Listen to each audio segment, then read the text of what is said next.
Hello, Hasina speaking. কে বলতেছেন? আমি দিল্লি থেকে বলতেছি। হ্যালো, হাসিনা বলতেছি। কে? হ্যালো। আমি তারেক বলতেছি। মানে ওই খালেদা জিয়া হচ্ছে আমার মা, আমি তার সন্তান তারেক জিয়া। আমি আমেরিকা থেকে কথা বলতেছি। কিছু কথা বলার জন্য আপনাকে ফোন করা। ভাই তারেক, আমাকে বাঁচাও ভাই, আমাকে মাফ করে দাও, আমাকে বাংলাদেশে ফিরিয়ে নেওয়ার ব্যবস্থা করো। ভাই তারেক, আমার এই উপকারটা করো। আমি চাইছিলাম তুমি যেন আমাকে ফোন করো, তুমি আমার কষ্টটা বুঝবা। তারেক, আমাকে প্লিজ বাঁচাও ভাই। বাঁচানোর মালিক একমাত্র আল্লাহ, আমি তো মানুষ মাত্র। এ কথা বলার জন্য আপনাকে ফোন করি নাই যে আমি আপনাকে বাঁচাবো। কথা বলার জন্য ফোন করছি। এটা পাওয়ার আর ক্ষমতার গরম দেখাইছিলেন, এখন কি রিল্যাক্স হয়ে গেছেন? রিল্যাক্স মানে? আমি একদম রিল্যাক্স হয়ে গেছি। আমার একবারে একবারে আমার পিঠের মধ্যে দেয়াল ঠেকে গেছে। আমি আর কিচ্ছু করতে পারবো না। বাংলাদেশে আমি ফিরে যেতে চাই। আমাকে প্লিজ বিএনপিরা মেনে যদি নেয়, সারা জনগণই মেনে নেবে। আপনি কি করে ভাবলেন বিএনপি আপনাকে মেনে নেবে? আর বিএনপি মানলেও বাকি জনগণ কি আপনাকে মেনে নেবে? মগের মুল্লুক পাইছেন? আপনি হচ্ছেন খুনি। হাজার হাজার লক্ষ লক্ষ মানুষ খুন করেছেন। খুনির জায়গা বাংলাদেশে নাই। আমি ভুল করছি। এতদিন আমি আপনাদেরকে খুনি বলছি, আপনাদেরকে নিরপরাধে দেশ থেকে বের করে দিছি, আপনার মাকে নিরপরাধে জেলের মধ্যে বছর পরে বছর রেখেছি।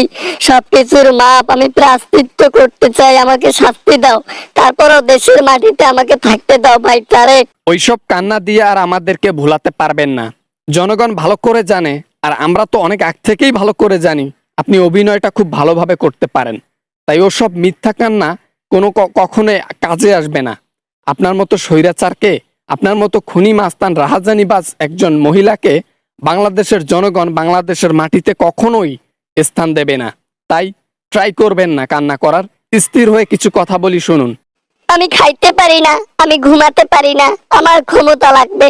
আমি এই ক্ষমতা নেশা কখনোই ছাড়তে পারবো না। আমাকে বাংলাদেশে একবার থাকতে দাও। আপনার গু খাবো, জনগণের গু খাবো, তাও থাকতে দাও। শেষমেশ আর জায়গায় পাচ্ছেন না দুনিয়ার মধ্যে, আর কখনোই আপনি কোথাও জায়গা পাবেন না। একমাত্র কেন জানি মোদি সাহেবে আপনাকে জায়গাটা দিছে, আর দেবেই বা না কেন? আপনাকে ব্যবহার যে করেছে, এখন আপনার প্রায়শ্চিত্ত আপনি করতে পারবেন।